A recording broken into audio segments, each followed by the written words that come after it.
देखते हैं कि कौन से सामान में फेरोमेन है। ठीक है सर। ये पकड़ेंगे आप जरा, रख लीजिए थोड़ी देर के लिए। दिखेगा ना बाहर? दिखेगा। मधुमक्खी है इसके लिए कह रहा था। अभिजीत हो तुम। हाँ ये पूर्वी है। हाँ ये दया। अरे दिख रहा है सर। सामान। चलिए चलिए चलिए, संभाल के सर, संभाल के। हाँ चलिए सर।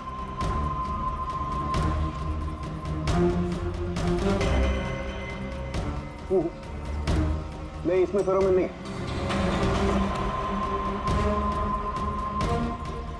अरे सर संभल के। अरे कुछ नहीं, जिसमें फेरोमोन होता है उसी पर अटैक करती है।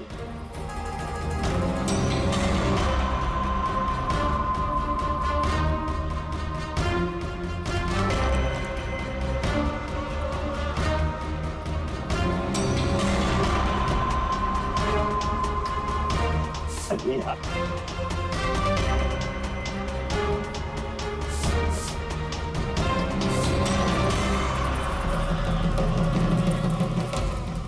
हरकत हुई, देखो देखो अटैकिंग मूड में आई है ये मधुमक्खी, देखो।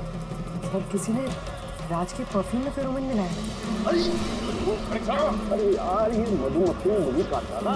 सर आप निकलो यहाँ से। अरे यार अरे पानी में जाओ, पानी में। पानी किधर है?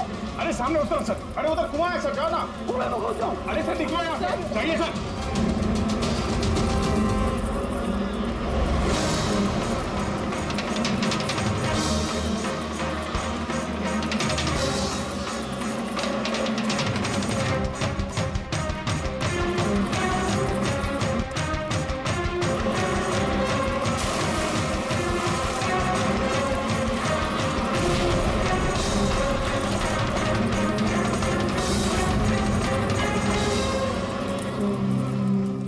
आप ठीक हो सर? बाप रे बाप, ये मधुमक्खियां आपको रिटायर नहीं होने देंगी सर। बाहर निकालो मुझे। आइए आइए आइए सर। मधुमक्खी, अरे नहीं, आइए आइए आइए। हेलो जी, नमस्ते, कैसे हैं आप? जी मैं चंदूमल फंडूमल कंकेशवास। अरे वाह, बहुत लंबा नाम है आपका। बताइए क्या काम था आपको? जी वो नीलामी के लिए आया था मैं। वो पुराना वाला बंगलो हाईवे के पास, वो खरीदना है मुझे। सर ऐसे नहीं खरीद सकते हैं सर, उसमें नीलामी होगी तभी वो जो जीतेगा वही खरीद सकता है। अरे तो पैसा लगाएगा ना, मैं पैसा लगाएगा। देखिए अब टाइम नहीं बचा है, सिर्फ 15 मिनट बचे हैं, आप लेट हो गए। अरे क्या बात कर रहे हैं सर, 15 मिनट में क्या क्या हो जाता है। ये देखिए ना, मैं तो ये बेड का लिफाफा भी लाया हूँ, ये देखिए। राकेश इधर रजिस्टर लेकर आ।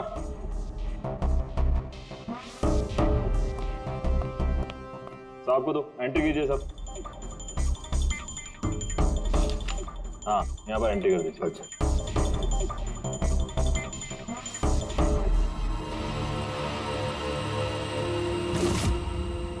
यहाँ साइन कर दीजिए लास्ट में।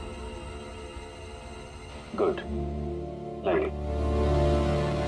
अच्छा वेरी गुड, ये तो अच्छा हो गया सर। वो बंगले का चाबी? और मजाक कर रहे हैं? अरे चाबी ऐसे थोड़ा ना मिलती। अरे भाई बोली लगेगी, नीलामी होगी, उसके बाद जो जीतेगा उसको मिलेगा। भाई क्या बात कर रहे हैं आप?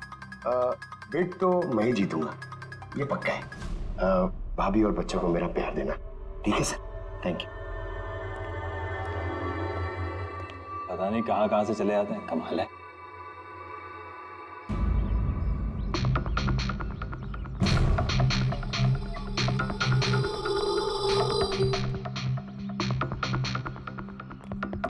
क्या भाई साहब काम हुआ?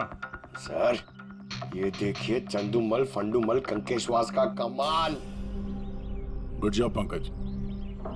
12 में से 2 लोग हैं जिन्होंने दोबारा बोली लगाई है इस मकान को खरीदने के लिए, हेमंत और रोशन। मतलब खूनी इन्हीं 2 में से कोई हो सकता है। और वो जो कोई भी है, इस बार भी इस मकान को हथियाने के लिए किसी भी हद तक जा सकता है। कहाँ है तू? तेरी कितनी हिम्मत! मेरे पुश्तैनी जायदाद पे नजर रखेगा तू? अगर हिम्मत है तो सामने आके दिखा। मेरे घर की तरफ बढ़ता हुआ तेरा हर एक कदम तुझे भारी पड़ेगा, भारी पड़ेगा।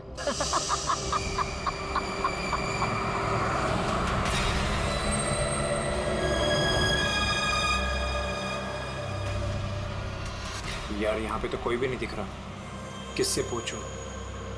इतना घना जंगल है, कोई साइन बोर्ड भी नहीं है यहाँ पे।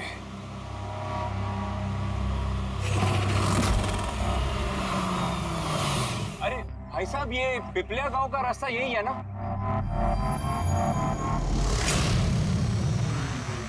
अरे सुनो ना भाई साहब, अरे बड़ा अजीब आदमी है।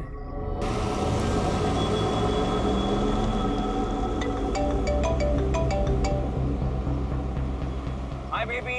हाय, पहुंच गए? बस पहुंचने वाला हूँ। डोंट टेल मी तुम अब तक नहीं पहुंचे। इतने लेट कैसे हो गए?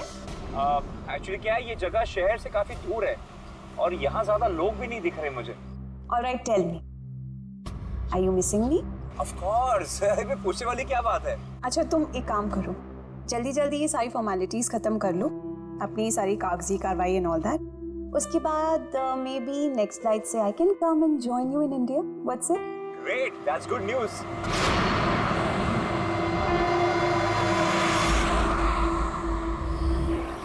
अच्छा बेबी, मुझे लग रहा है कि मैं पहुंच गया हूँ, वो मकान दिख रहा है मुझे।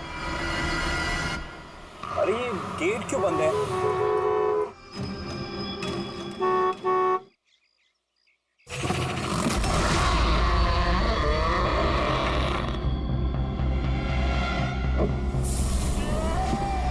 जी राय रंजीत के मकान में जा रहे हो? हाँ। मत जा, वो तेरी जिंदगी की सबसे बड़ी गलती होगी। मत जा। लेकिन आप कौन है? मैं तुम्हारी मौत।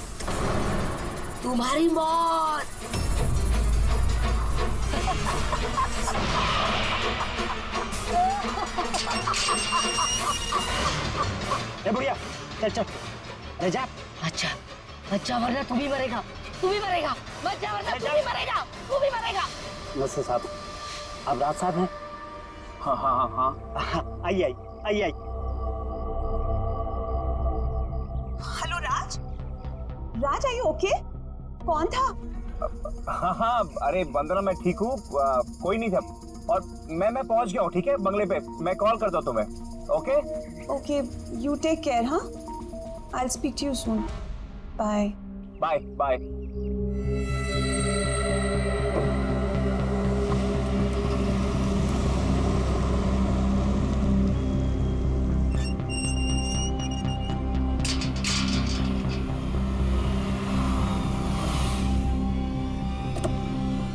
आइए साहब।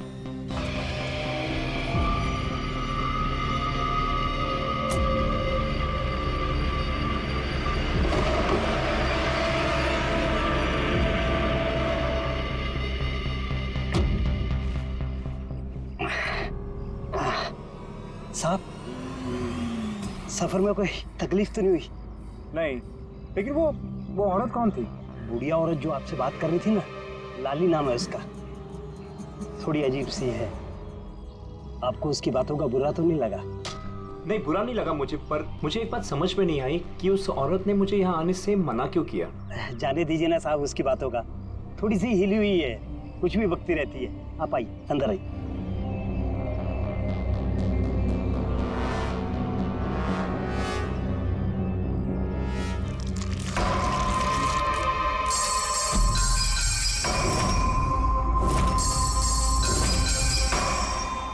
ये आदमी तो मुझे बीच रास्ते में मिला था। उसका नाम कमल है, यहाँ का माली। हमने सोचा अब आप यहाँ पर रहने वाले हैं तो क्यों ना बगीचे के जो रंग बिरंगे फूल हैं फिर से खिल उठाएं। अच्छा, आइए साहब।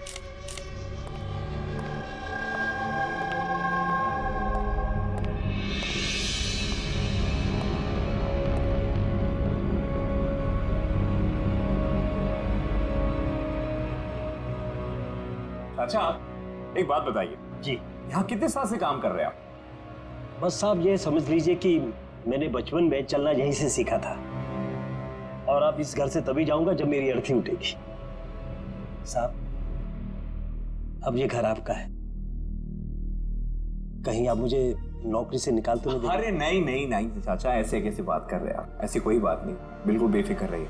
और इसमें इतने बड़े घर की देख रेख आपके सिवा और कौन कर सकता है? हाँ? वाकई में आप बहुत नेक इंसान हैं। आइए।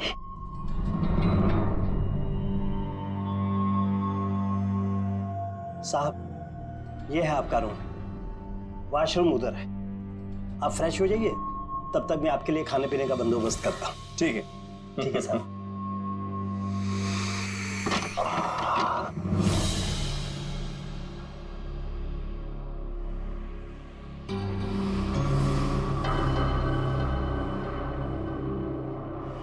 चला जा, चला जा, चला जा, वरना तू भी मरेगा।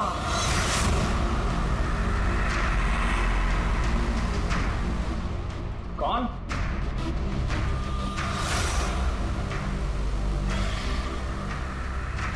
मैंने कहा ना, चला जा।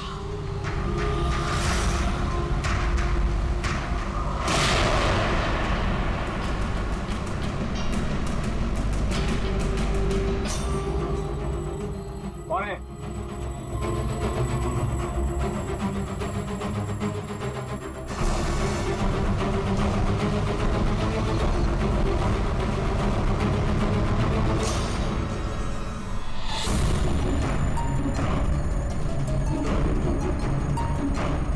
जैसे बाकी लोग मरे हैं, वैसे तू भी मरेगा।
Pradyuman please.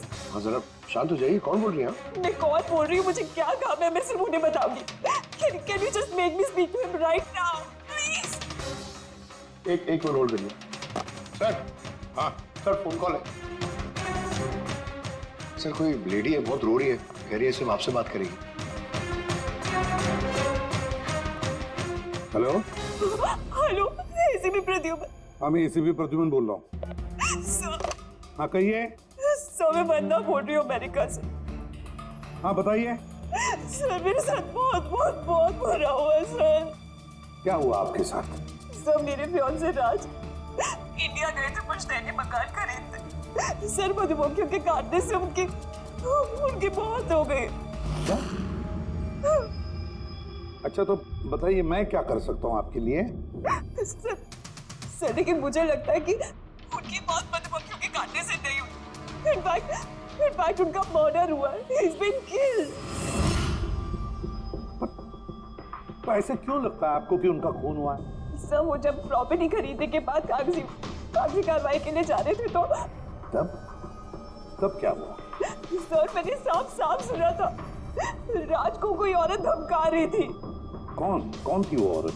No sir, I have no clue. जरा एक बात बताइए, क्या आपके राज की यहाँ इंडिया में किसी के साथ कोई दुश्मनी थी, कोई झगड़ा वगड़ा हुआ था? नहीं सर, राज की किसी के साथ कोई एनिमिटी, कोई दुश्मनी नहीं थी। इनफैक्ट राज तो इंडिया में किसी को जानता ही नहीं था। तो फिर कौन कर सकता है ये? कौन जान ले सकता है राज की? क्या आपको किसी पर शक है? नहीं सर, कोई शक नहीं सर। राज तो एक नेक काम करने जा रहे थे। कैसा काम? He wanted to start an orphanage. सिर्फ एक अनाथ आश्रम खोलना चाहते थे वो। वाकई नेक काम है, लेकिन किससे खरीदने वाले थे मकान वो? सब मकान तो वो ऑलरेडी खरीद चुके थे गवर्नमेंट से नीलामी के बाद। वो सिर्फ इंडिया कागजी कार्रवाई के लिए गए थे। देखिए, एक काम कीजिए, सारे के सारे डिटेल मुझे भेज दीजिए, मैं आपकी पूरी की पूरी मदद करूंगा, ठीक है? सर, मैंने सीआईडी के बारे में बहुत सुना है। सर, मुझे भी जस्टिस मिलेगी ना? वंदना जी, मैं आपसे वादा करता हूँ, आपको पूरा का पूरा इंसाफ दिलाएंगे हम, और जिसने भी आपके राज के साथ बुरा किया है उसे हम सजा दिलवाएंगे। वंदना, उसका मंगेतर राज अमेरिका से इंडिया आता है मकान खरीदने, अनाथ आश्रम चलाने, और राज की मौत होती है मधुमक्खी के काटने से। इंटरेस्टिंग।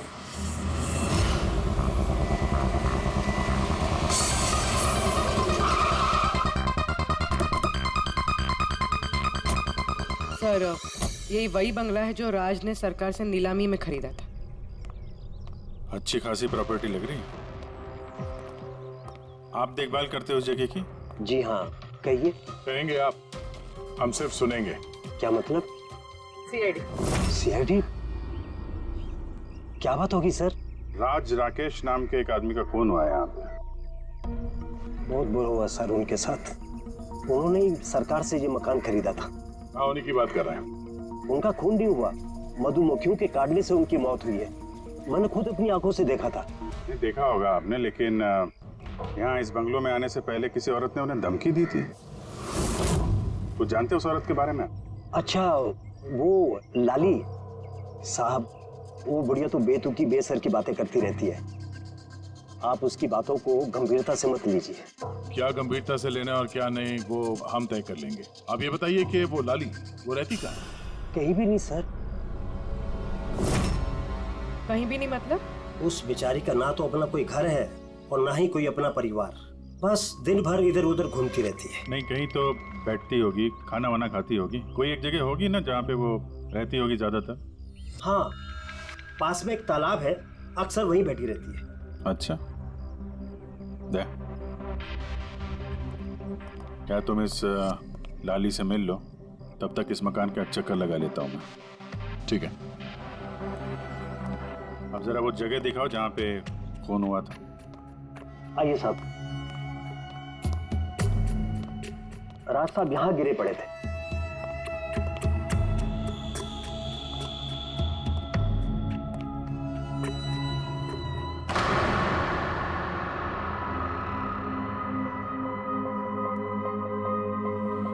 पहले मधुमक्खियों ने राज साहब को मारा, फिर वो खुद मर गए। ये मधुमक्खी के हमले यहाँ पे अक्सर होते रहते हैं क्या? नहीं साहब, इससे पहले तो मैंने एक मधुमक्खी भी नहीं देखी यहाँ। पता नहीं राज साहब के पीछे इतनी सारी मधुमक्खियां अचानक कहाँ से आ गई।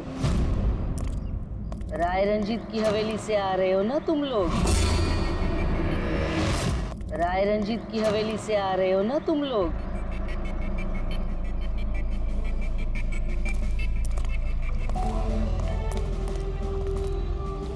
क्या कहा आपने? राय रंजीत के मकान से लौट रहे हो? आप कौन है? क्यों गए थे वहां? अपनी मौत को दावत देने गए थे? सर, लगता है ये लाली है। आप लाली हो ना? हाँ, तुम्हें किसने बताया? तुम्हें राय रंजीत के जासूसों ने यहाँ भेजा है? हाँ, उन्होंने ही भेजा है ना यहाँ पे। कौन राय रंजीत? सांप था वो, सांप। उसने मेरी दादी को धोखा दिया। उन्हें अपने ही घर से धक्के मार के निकाल दिया। निकालो इसे बाहर। छोड़िए मुझे, मुझे मेरे घर से मत निकाल, मुझे मेरे घर से मत निकाल। शर्म आनी चाहिए तुम्हें रंजीत, तुम अपनी खुद की भाभी को घर से बाहर निकाल रहे हो। कम से कम अपने भैया का तो लिहाज किया होता।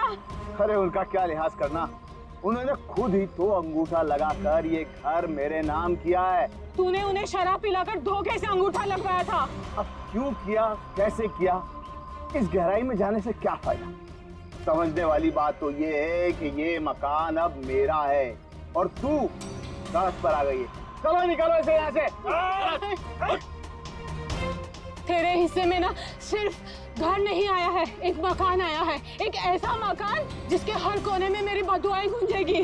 मैं तुझे श्राप देती हूँ, सिर्फ तू ही नहीं, इस घर का जो भी मकान मालिक बनेगा वो जिंदा नहीं बचेगा। मौत का खेल होगा यहाँ, मौत का खेल। अब तक कितने लोग मरे? वो सब लोग मर गए जिन्होंने वो मकान खरीदना चाहा।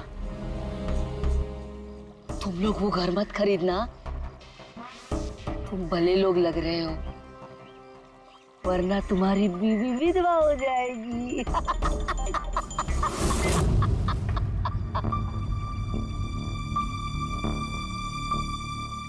माँ जी, ये कुछ पैसे हैं, काम आएंगे।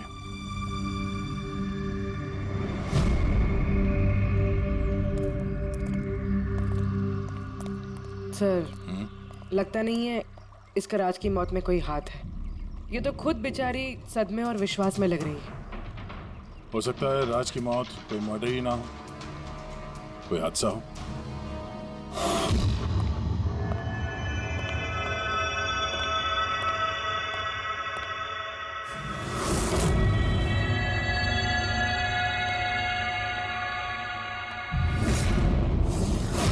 अरे ये कमरा खुला कैसे है?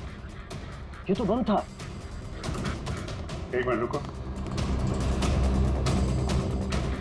शायद राज ने खोला।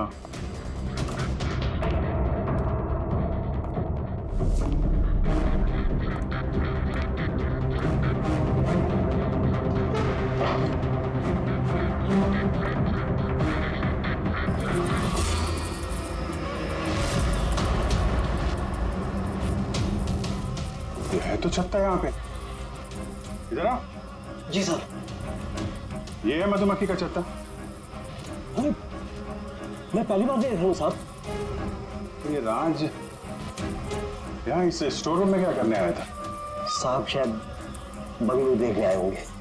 अच्छा, और उस वक्त तुम खाना लेने गए थे? जी सर।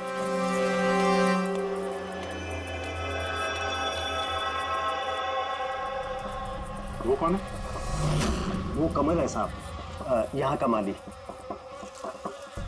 जब राज साहब की मौत हुई थी तो ये था यहाँ पे? जी हाँ था। कमल इधर आओ, साहब बुला रहे। जी सर। कमल, जब राज साहब की मौत हुई थी तो यहाँ आसपास किसी अनजान आदमी को देखा था तुमने? कोई अजीब सी घटना हुई हो? नहीं साहब। तो ये छत्ता यहाँ पे है तो तुम्हें कुछ काम करने में परेशानी नहीं होती? मधुमक्खी ने काटा नहीं तुमको कभी? नहीं सर, मधुमक्खी तो तब काटती ना जब यहाँ कोई छत्ता होता। पहले तो मैंने छत्ता यहाँ देखा ही नहीं साहब। क्या बात कर रहे हैं? हाँ साहब, मैंने आपसे पहले कहा ना कि इससे पहले इस घर में हमने एक मधुमक्खी भी नहीं देखी। कमाल है, फिर ये छत्ता आया कहाँ से? और मधुमक्खियों ने राज को ही क्यों काटा? ये तो कोई एक्सपर्ट ही बता सकता है। आसान के क्या पता चला राज की मौत के बारे में? मौत कैसे हुई? बस इसकी मौत मधुमक्खियों की वजह से हुई है। यार तुझे पूरा यकीन है राज की मौत मधुमक्खियों की वजह से ही हुई है? हाँ बॉस, ये डॉक्टर ने जो रिपोर्ट बनाई है मैंने वो भी देख ली, इस राज का अच्छी तरह से चेकअप भी कर लिया। मुझे पूरा यकीन है राज की मौत मधुमक्खियों के डंक के जहर की वजह से ही हुई है। सर, बचपन में मुझे मधुमक्खी ने काटा था, मैं तो जिंदा हूँ। हाँ सालूम के साहब, पंकज पे जहर का असर क्यों नहीं हुआ? अरे पंकज को मधुमक्खी ने काटा था, मधुमक्खियों ने नहीं काटा था। बॉस, अगर एक दो मधुमक्खी काटे तो बात समझ में आती है, लेकिन सैकड़ों मधुमक्खियां अगर हमला कर दे तो इट्स इम्पॉसिबल। मधुमक्खियों के डंक से। साळुंखे कहता है कि राज की मौत मधुमक्खियों के डंक से हुई है, मधुमक्खियों के जहर से। और राज की मंगेतर वंदना कहती है कि राज का खून हुआ है।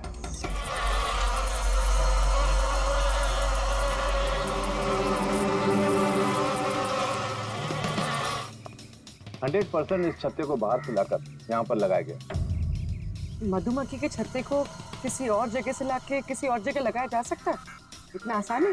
इतना मुश्किल भी नहीं है।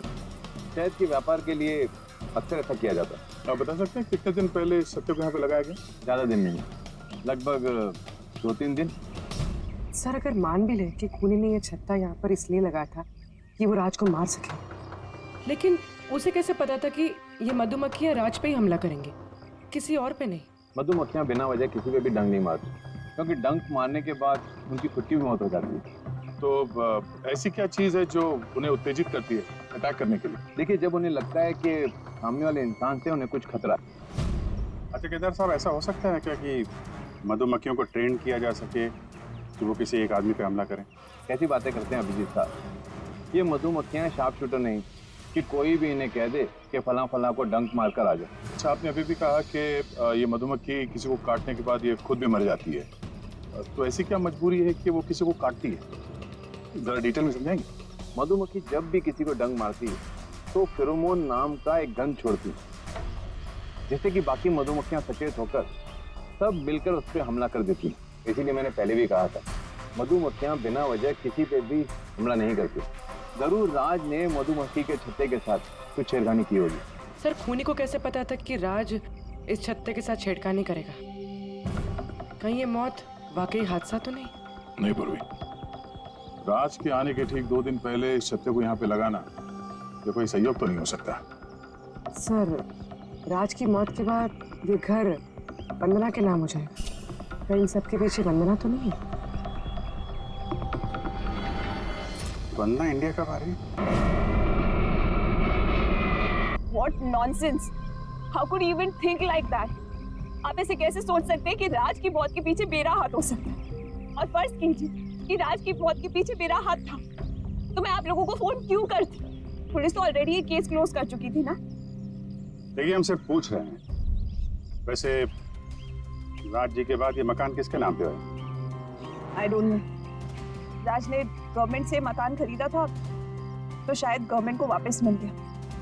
मुझे अभी तक कोई नोटिस नहीं है। हाल फिलहाल में राज का किसी के साथ कुछ झगड़ा हुआ था? I have already told you that Raj एक नेक दिल इंसान थे और उनका किसी से दुश्मनी होना वाज इम्पॉसिबल। अगर मुझे पता होता कि राज की नेक दिली उनकी जान ले लेगी तो मैं उन्हें कभी इंडिया आने ही नहीं देती। ये अनाथ आश्रम खोलने का ख्याल राज जी के दिमाग में कैसे आया? राज खुद अनाथ थे, इसलिए वो दूसरे अनाथ बच्चों की फीलिंग समझते थे। वो अनाथ बच्चों को घर जैसा माहौल देना चाहते थे, और जैसे उन्हें पता चला कि गवर्नमेंट ये मकान नीलाम कर रही है, तो राज ने सबसे ऊंची बोली लगाकर ये मकान खरीद लिया। तो कहीं इस राज की मौत का कारण ये घर तो नहीं?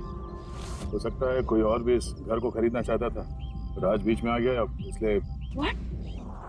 कोई इतना नीच कैसे हो सकता है? इस दुनिया से इंसानियत उठ गई है क्या?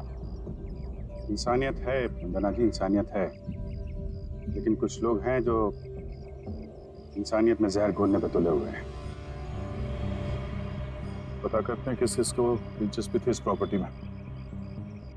देखिए सर, मैं आप लोगों को नहीं बता सकता हूँ कि राज जी के अलावा किन किन लोगों ने इस नीलामी में हिस्सा लिया था। सॉरी। क्यों नहीं बता सकते? देखिए, ये सरकारी सर इंफॉर्मेशन है, ऐसे किसी के साथ शेयर नहीं कर सकता हूँ मैं। हम भी तो सीआईडी का ही काम कर रहे हैं। हाँ, वो सब ठीक है, लेकिन क्या है कि अगर सरकारी नोटिस मिल जाए तो मैं ये आपको इन्फॉर्मेशन दे सकता हूँ, उसके बिना नहीं दिखा सकता सर। नोटिस मिल गया। आप खुश हैं? आप देखिए, अगर काम कायदे से होता है तो अच्छा लगता है। हाँ ठीक है, ये लीजिए। ये लीजिए। कुल मिलाकर सर 12 लोग थे जो इस बंगलों को खरीदना चाहते थे सर। सर इस बंगलों के पास एक्चुअली सरकार एक हाईवे बना रही है, इसलिए सब लोग बढ़ चढ़कर बोली लगा रहे हैं और हर कोई इस बंगलों को खरीदना चाहता है। अच्छा, ये राज जी की मौत के बाद अब ये मकान किसको मिलेगा? देखिए, राज जी ने कागजी कार्यवाही पूरी नहीं की थी, इसलिए नीलामी अब दोबारा से होगी और जो विजेता होगा उसको ये बंगलो मिल जाएगा। आई सी। और ये नई नीलामी कब होगी? देखिए सर, अभी उसकी डेट तो तय नहीं है सर, लेकिन आपको एक बात और बताना चाहूंगा सर कि राज्य से जितने भी बिल्डर्स थे वो काफी भड़के हुए थे, काफी नाराज थे क्योंकि उन्होंने सबसे ज्यादा बोली लगाई थी। नहीं सर, एक्चुअली उन्होंने डेडलाइन के बाद बिड सबमिट की थी सर, इसी वजह से लोग नाराज थे उनसे। लेकिन अगर डेडलाइन के बाद उन्होंने बिड किया था तो सरकार ने एक्सेप्ट कैसे कर लिया? सर एक्चुअली वहां पर वो अनाथ आश्रम खोलना चाहते थे और सर अमेरिका से जो इंडिया का वक्त का फर्क है सर वो 9.5 घंटे का है, इसलिए सरकार ने वो बिड एक्सेप्ट कर ली थी। देखिए, अब घर तो उसी को मिलेगा जिसकी किस्मत में होगा सर। किस्मत में नहीं भी होगा तो उसने अपनी किस्मत की रेखाएं बदलने के लिए कोशिश तो की होगी और जरूर इस लिस्ट में से ही कोई होगा वो। ललित जी, अब तो ये दोबारा नीलामी होगी, तो जिन लोगों ने अप्लाई किया है इस दूसरे नीलामी के लिए, क्या हम उनकी लिस्ट देख सकते हैं? नो सॉरी, ये लिस्ट आपको मैंने इसलिए दिखा दी कि ये नीलामी हो चुकी है, लेकिन वो जो नई लिस्ट आने वाली है सर वो तो आप किसी भी कीमत पर नहीं देख सकते। अरे अरे अरे अरे सारंग, तू क्या करने क्या जा रहा है यार? क्या सुन रहा हूँ मैं? जो सुना है सही सुना बस। क्या सुना? रिजाइन हो रहा है तू? हाँ। क्यों क्यों? बस मेरा टाइम आ गया। क्या टाइम आ गया? 1 मिनट टाइम है यार अभी। अरे ये टाइम नहीं यार। तो फिर देखो, हर इंसान को लाइफ में एक न एक दिन रिटायरमेंट लेना पड़ता है ना, चाहे वो क्रिकेटर हो, म्यूजिशियन हो, कोई भी हो। मेरा भी टाइम आ गया, मैं भी रिटायरमेंट ले रहा हूँ। अबे कहाँ जा रहा है तू? ये देख लो। ये क्या है? देख लो देख लो। यार क्या तू कर रहा है सारुण? के समझ में नहीं आ रहा है। ये एयर टिकट कहाँ जा रहा है? हाँ, लंदन। अरे वाह रे वाह। पंकज कैंसिल कर। नहीं नहीं, कैंसिल नहीं होगा। अबे रिफंड मिल जाएगा, पैसे वापस मिल जाएंगे, कल की टिकट है, डोंट वरी। मुझे रिफंड नहीं चाहिए, मैं जा रहा हूँ वापस। यार तू ऐसे कैसे जाएगा? क्या हुआ क्या? अरे इतनी बड़ी गलती होगी कि शर्म आ रही है अपने आप पर। ऐसी कौन सी गलती हो गई? वो मधुमक्खियों वाला केस। मधुमक्खियों वाला केस? हाँ यार, हादसा नहीं है बॉस, वो खून है खून। यही मुझसे गलती हो गई। मधुमक्खी के एक्सपर्ट से बात हो गई तेरी? क्या बताया उसने? यार एक्सपर्ट से भी बात की, मैंने अच्छी तरह से चेक भी किया, तब मुझे पता पड़ा ये तो हादसा नहीं है, खून है। मधुमक्खियों को तो वो हथियार के तौर पर इस्तेमाल कर रहा है यार। सालों के सब वो किसे? देखो, मधुमक्खियां कब आती हैं इंसान के पास? जब उन्हें फेरोमोन की गंध आती, तभी ना। हाँ, जब उन्हें इंसानों से खतरा लगता है तब मधुमक्खियां इंसान के पास आती है, डंक मारती है। बस यार, यही मुझसे गलती हो गई। मैंने सोचा ही नहीं कि फेरोमोन तो बनाया भी तो जा सकता है ना यार। हाँ यार, फेरोमोन तो आर्टिफिशियली भी बनाया जा सकता है, लेबोरेटरी में, फैक्ट्री में। मतलब किसी ने ये आर्टिफिशियल फेरोमोन बनाया और वो किसी भी तरह से राज के शरीर पर लगा दिया। बस मधुमक्खियां आ गई और उस पर अटैक कर दिया। सड़क के उठ उठ उठ उठ, पिपलिया गांव चला जा। वहां पे जहाँ पे राज का खून हुआ, राज का सारा सामान चेक कर, पता तो चले ये फेरोमोन वहां पर आया कैसे और किसने इस्तेमाल किया ये फेरोमोन राज पर। Yes boss. ये रहा सर, राज का सारा सामान इस सूटकेस में। ठीक है। सर एसीपी साहब बता रहे थे आप रिटायर होने वाले हो। कब है आपका लास्ट वर्किंग डे? आपके लास्ट वर्किंग डे से 1 दिन के बाद। मतलब नहीं आ रहा है। हाँ दया, एक काम करो, मैं बाहर जाता हूँ और तुम जो है ना, एक एक करके सामान मुझे बाहर पकड़ाओ, तो पता कर।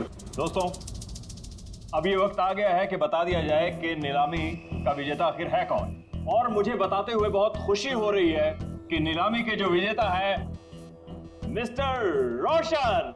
रोशन जी, आपको बहुत बहुत बधाई। 1 मिनट, काय की बधाई हो? सबसे ज्यादा बिड मैंने लगाई थी, ये कैसे जीत गए?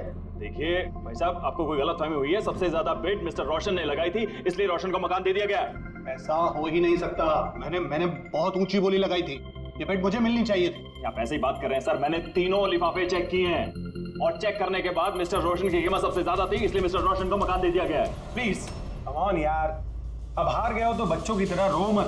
बिजनेस है, ऊंच नीच होती रहती है। बिजनेस में बेईमानी नहीं चलेगी। ये दिखाइए, आप पहले वो लिफाफे दिखाइए, मुझे अभी देखना है किसने कितने बिट करी है। दिखाइए दिखाइए दिखाइए, लाइए। मुझे भी चेक। नहीं नहीं नहीं, ये नहीं दिखा सकते, ये नियम के खिलाफ है। चीटिंग करना भी नियम के खिलाफ है। मैंने 7 करोड़ की बिट करी है, 4 करोड़। इनके अभी हेड ऑफिस से फोन आएगा और बोलेंगे कि मैंने सिर्फ 3 करोड़ लगाए। कोई फोन नहीं 4 करोड़ कम। आपके कहने से फोन आएगा। चलो उठाओ, फोन उठाओ तुम्हारा अभी। ये मुझे क्या करना है क्या नहीं करना है, ये आप मुझे नहीं बताएंगे। आप ललित जी, आप तो बड़े कायदे कानून की बातें किया करते थे और फोन भी नहीं उठा रहे हैं। भाई ये तो बहुत गलत बात है, आप ब्यूरो चलिए हमारे साथ। आप कहाँ खिसक रहे रोशन जी? आप हमें मिठाई नहीं खिलाएंगे? नई प्रॉपर्टी ली है आपने? आइए, आप ही आइए। आइए आइए। सर रोशन जी बिल्कुल ठीक बोल रहे हैं सर। सर रोशन जी का इससे कुछ लेना देना नहीं है। जो भी फ्रॉड हुआ है सर मैंने किया है। ये रोशन का जुर्म अपने सिर पर क्यों ले रहे हो? अच्छा खासा पैसा दिया है क्या रोशन ने तुम्हें? और एक बात याद रख लो, ये पैसा खर्च करने को नहीं मिलेगा, क्योंकि तुरंत फांसी होगी तुम्हें। सर इतनी सी बेईमानी के लिए फांसी चढ़ा देंगे? नहीं नहीं नहीं, बेईमानी के लिए नहीं, खून के लिए फांसी होगी। सर खून? किसका खून सर? राज राकेश का खून, जिसने पिछली नीलामी में वो प्रॉपर्टी खरीदी थी। सर लेकिन मैंने किसी को नहीं मारा सर।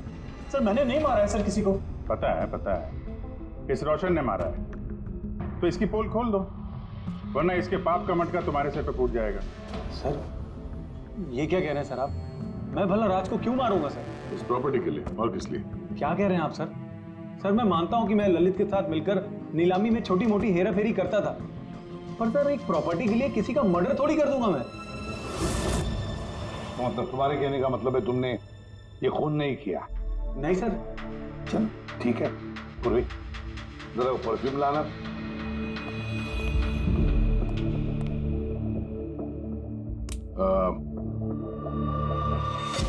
ये परफ्यूम छिड़क दूं? हाँ? बाहर मधुमक्खियों का छत्ता है, क्या बोलता है? Sir perfume? हाँ? आपकी मर्जी सर, लेकिन हमारे इस केस से परफ्यूम का क्या लेना देना सर? मुझे वाकई पता नहीं इस परफ्यूम का कोई इस केस से संबंध है। सर जी हम सच कह रहे हैं सर, राज्य की मौत से हमारा कोई संबंध नहीं है सर। ललित बिल्कुल ठीक कह रहा सर।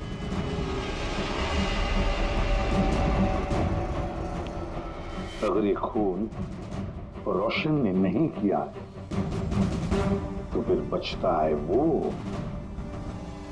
वही एक। इन कागज से साबित होता है कि तुम राय रंजीत के पोते हो। तुम्हारे पास तो बहुत बड़ी वजह थी इस मकान को वापस पाने के लिए, क्यों? देखिए, राय रंजीत का पोता होने से यह साबित नहीं होता कि यह खून मैंने किया है। हेमंत जी, खूनी कभी कभी अपने जुर्म के सबूत अपने साथ लेकर चलता है, जैसे तुम। मैं समझा नहीं। मैं समझाता हूं। ये रहे सबूत। कमाल है सालू के साहब, सेफ्टी सूट पहनने के बावजूद भी आप दोनों को मधुमक्खियों ने काटा। हाँ, कभी कभी सेफ्टी सूट पहनने के बाद भी मधुमक्खियां डंक मार सकती हैं, और फिर मधुमक्खी के छत्ते को इधर से उधर ले जाने में तो और भी ज्यादा अटैक हो सकता है, नहीं? जी देखिए, वो दरअसल बहुत हो गया हिम्मत। तुम्हारी बेगुनाही का और भी कोई सबूत चाहिए? जी नहीं, मैंने ये सब किया था। जब राज बंगले में घुसा तब मैं वहीं था, और मौका देखकर मैं बंगले में घुस गया था। मैंने परफ्यूम की बोतल के अंदर फेरोमोन मिला दिया। उसके बाद राज को आवाज से डिस्ट्रैक्ट किया, मधुमक्खी के छत्ते तक लेकर गया, और उसके बाद का काम मधुमक्खियों ने कर दिया था।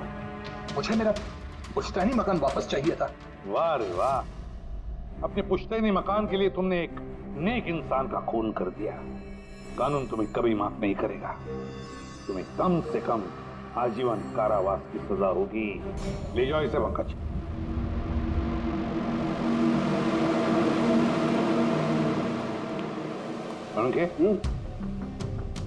केस खत्म, रिटायर हो सकता है तू। मुझे रिटायर होना ही नहीं है। कल तक तो बोल रहा था रिटायर करूंगा। वो कल की बात थी। भगवान, मतलब पीछा तो नहीं छूटने वाला इस आदमी से अपना। हाँ, पीछा नहीं छूटने वाला है किसी का किसी से नहीं। मुझे तुम्हारे बिना चैन नहीं और तुम्हें मेरे बिना चैन नहीं। ये लीजिए, सरकार ने बंगलो अब राज से आपके नाम करने का निर्णय लिया है। उम्मीद है कि अब आप मिस्टर राज के अनाथ आश्रम खोलने का सपना पूरा कर पाएंगे। राज के जाने के बाद मेरी लाइफ का यही मकसद रह गया है, उसका आखिरी सपना पूरा करना। But thank you so much Raj को जस्टिस दिलाने के लिए। हमने जो कुछ भी किया वो तो हमारा फर्ज था। आपको और कोई मदद की जरूरत हो तो हमें जरूर याद करिएगा। कभी कभी आते रहिएगा, उन बच्चों को भी आपसे इंस्पिरेशन मिलेगी। ये भी कोई पूछने की बात है? हो सकता है उन बच्चों में हमें कोई हमारा नया सीआईडी ऑफिसर मिल जाए।